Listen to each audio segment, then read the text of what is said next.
Hi guys, I'm sorry it's been a long time. I've made quite a few videos, but I have deleted them or not posted them. I had one about the, I don't know if they're drama channels or reaction channels or both, and I found out that one of the people I had talked about was doxxed, and that's just really crappy, so I just dropped the whole video. Today, I want to talk about a documentary I watched. It's called Crime Watch, and it was about Elisa Lam. It's a documentary. The death and the circumstances around her death at the Cecil Hotel. Everybody thinks the Cecil Hotel is haunted and bad things happen because it's a bad place. The Cecil Hotel has bad things happen to it, or did, because of where it was, of the accommodations. It turned into a place of oh, what's that name when you know, when multiple people share a room? A hostel. It had almost come to a point of being partially a hostel if you share rooms and share a common bath and whatnot to save money. Okay, so I'm watching this documentary, and it started off saying a lot of things that were wrong about Elisa Lam. Like they had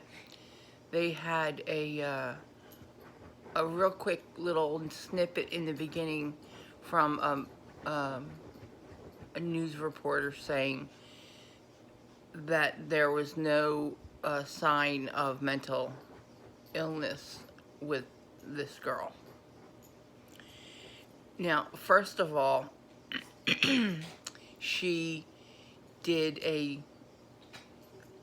I believe it was I don't know if it was a diary or a blog, I'm not sure.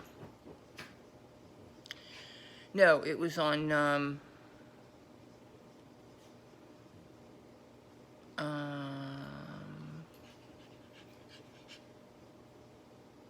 Twitter? No. I'm not sure. It was on one of the sites, and the reason I'm not sure is because that wasn't the important part. The problem with the documentary is that they chose an actress to read out the thoughts of Elisa Lam. And they chose an actress that made her sound like a Disney princess. I can almost guarantee you she sounded nothing like this, which immediately puts you into mindset using a Disney princess into another realm. This girl went to see Los Angeles, California, all the different places, and she had horrific mental illness. Not just bipolar. She did not take her meds. She hallucinated.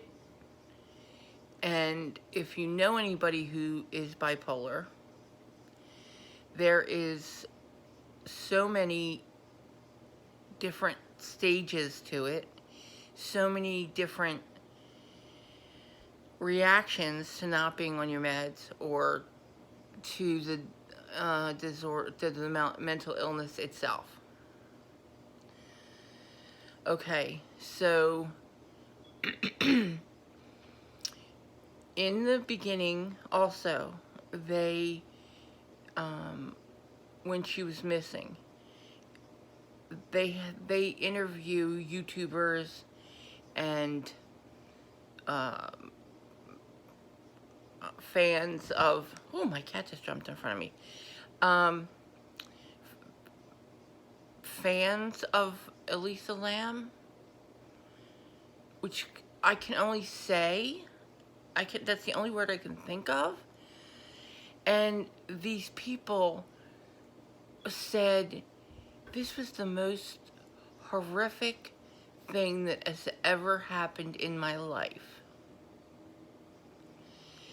These people did not know her.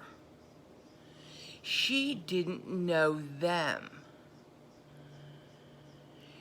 That obsession is mental illness in itself. You can always feel sympathy. You can always be empathetic. You can always be, oh, I'm sorry that happened to somebody. But to say that a total stranger dying or being missing is the most devastating thing that has ever happened to you is a sign that you better get some mental health help.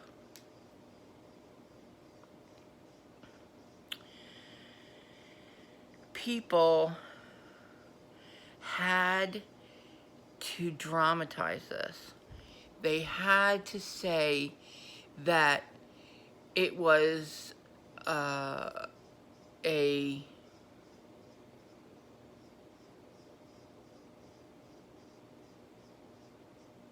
murder. They had to jump into conspiracy theories and how the staff was involved and how this person had covered it up. They went as far as saying that the cops had covered it up. This girl, and God bless her parents, but she was just like every other girl or boy or man who goes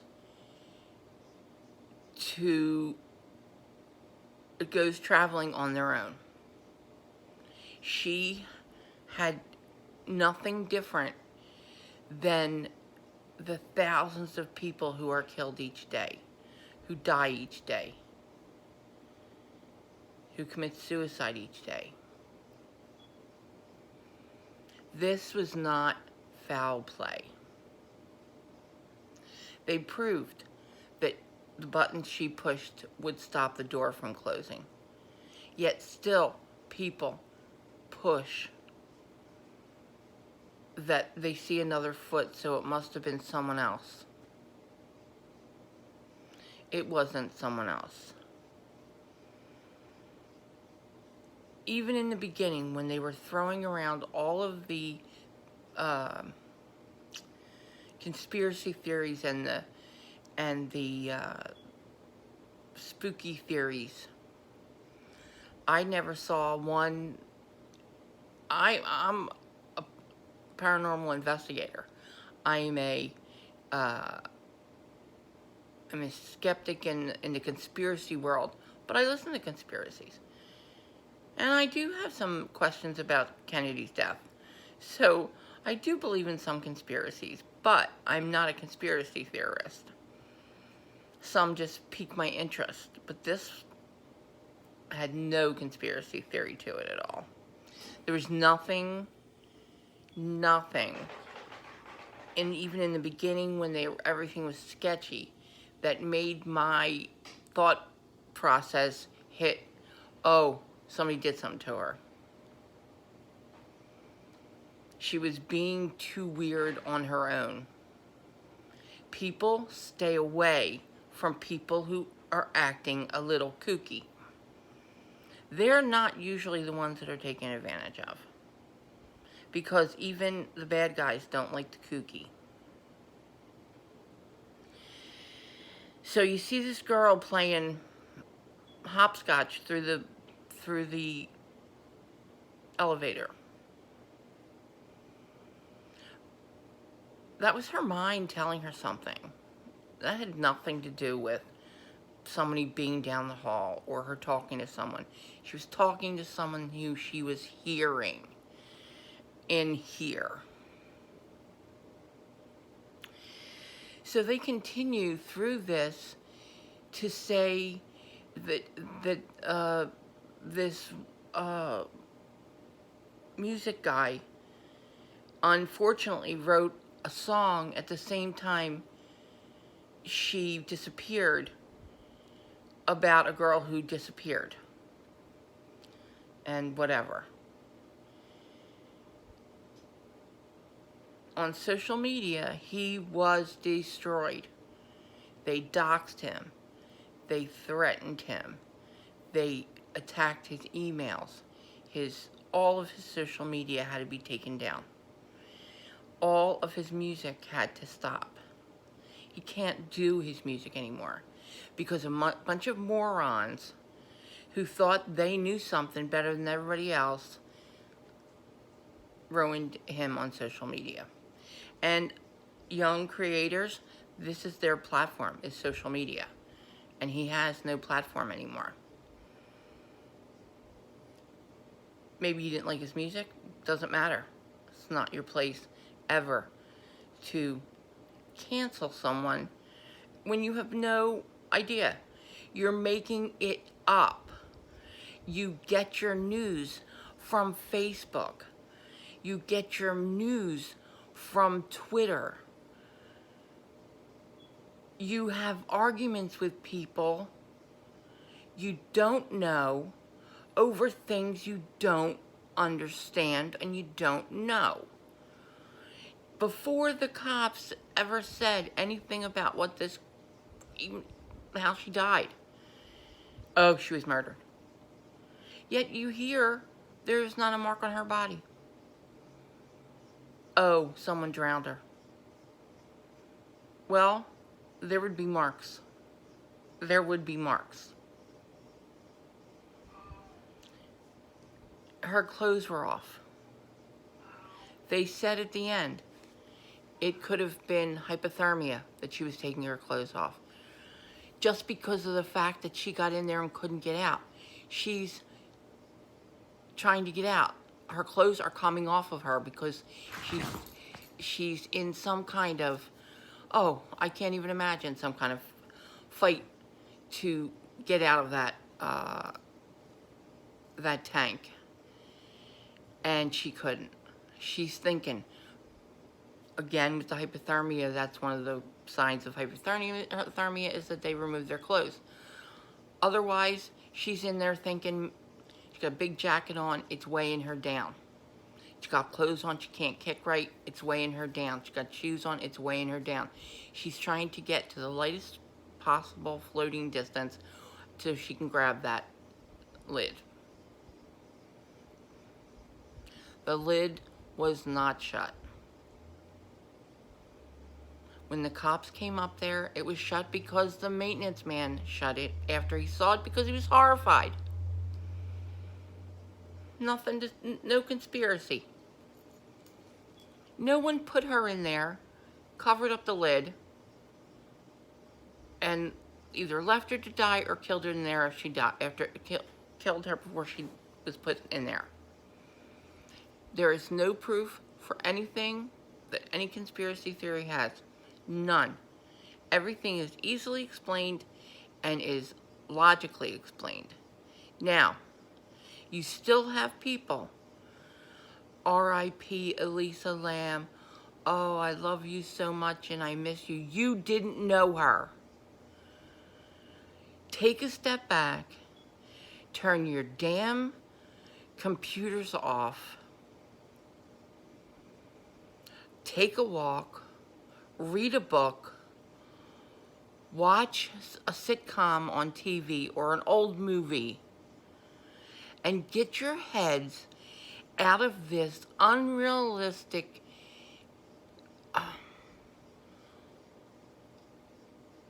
pretend world. You follow Twitter feeds. You follow YouTubers.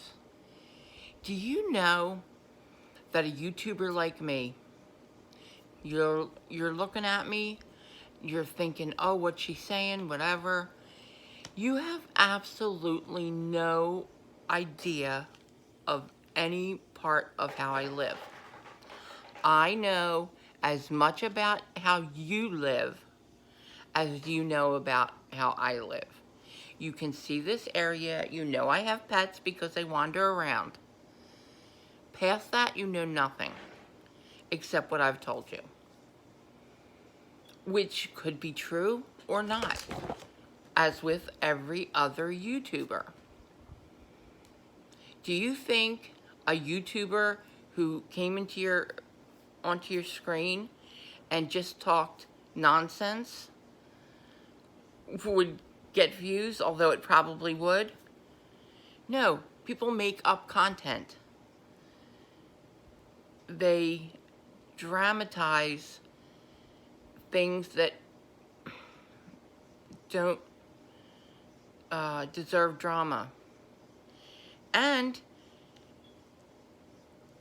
they just live on the computer looking at these ridiculous conspiracy theories and these ridiculous documentaries that are one-sided or are even explaining what's going on the internet. The death of Elisa Lam is nowhere near as frightening as the people who were speaking on that. The fans, not the commentary. Her parents, ouch, her parents don't even want this to go on because they realize she just jumped into the tank. She was having an episode, she jumped into the tank. The lid was only 20 pounds. She wasn't a frail little girl. She was a grown woman. Take it off. Oh, I can go in there. Or my mind is telling me that I should be in there. And that I can get out. Let me go swimming. Let me get baptized. Let me kill myself. Whatever she was thinking had nothing to do in this entire world. And I think to put out a documentary that was really long was absolutely ridiculous. It's like JonBenet Ramsey. Do you know how many little girls are killed and little boys are killed in their homes? Are found after they're kidnapped? Are killed by a parent? Do you know? Do you know how many young men and women are just taken off for a little trip and they want to see things and everything and they die? They pass away, they get lost, they get murdered, they commit suicide, they have an automobile accident, they go into a cult, whatever. But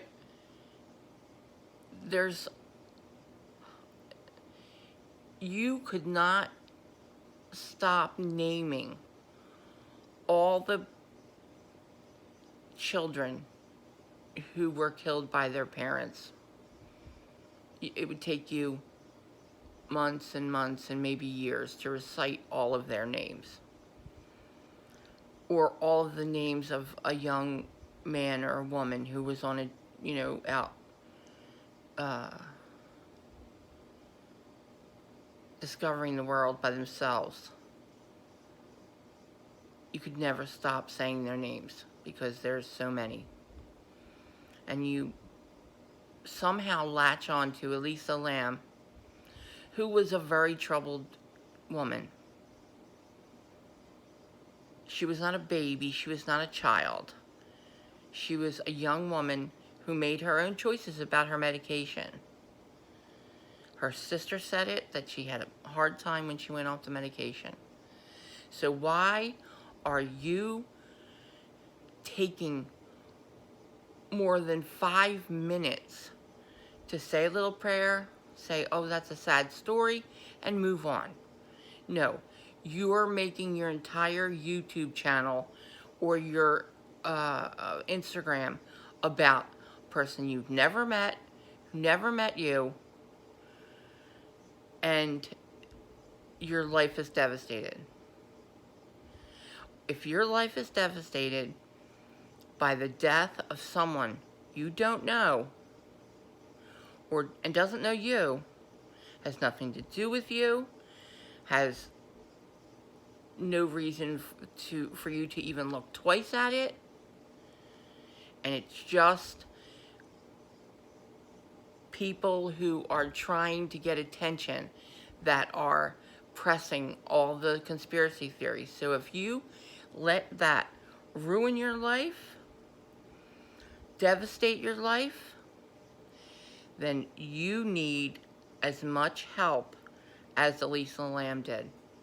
You need to go through your life and find out what is missing so bad that you have to project your pain onto someone you have no idea who they were. I was so disturbed by this documentary because I know it's going to feed a lot of you. It wasn't an irresponsible documentary, but it shouldn't have been a documentary that was made, because women and men die every day in suspicious circumstances, in puzzling ways. Every day.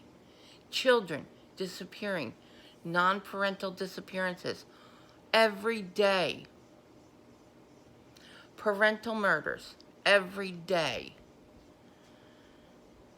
It's a crappy world, but don't get your news and don't get your information from people who are making things up, don't know what they're talking about, or are conspiracy theorists and are going to press that issue.